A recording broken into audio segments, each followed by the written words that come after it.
Hi! Today I'm going to talk to you about pollen, more precisely about fossilized pollen. So, first, what do we mean when we refer to fossils?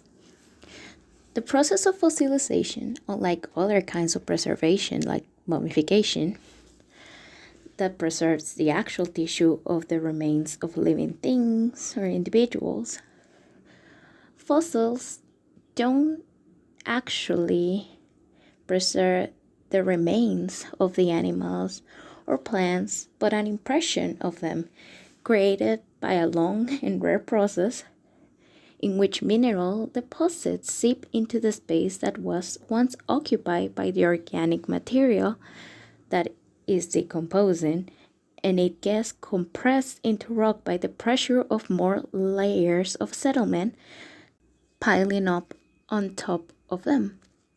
Since this process takes a lot of time, it's more common that it occurs with the materials that take longer to decompose, which are usually the bones.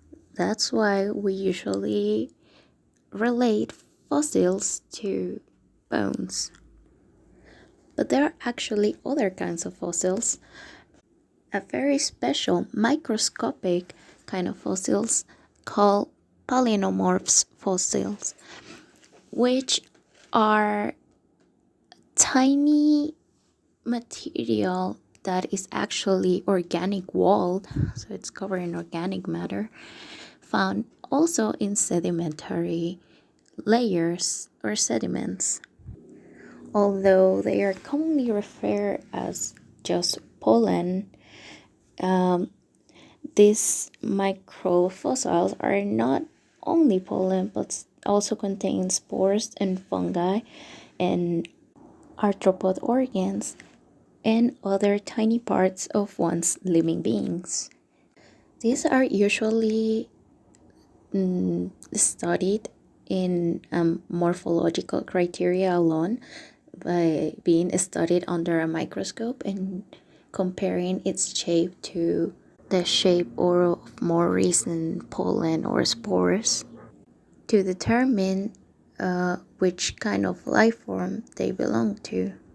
So, why is this pollen important? Well, by studying this, we can learn a lot about the prehistoric life that exists at the time the sedimentary formation was laid on the ground. So we can learn about the paleoecological environment by telling us which plants were in the area.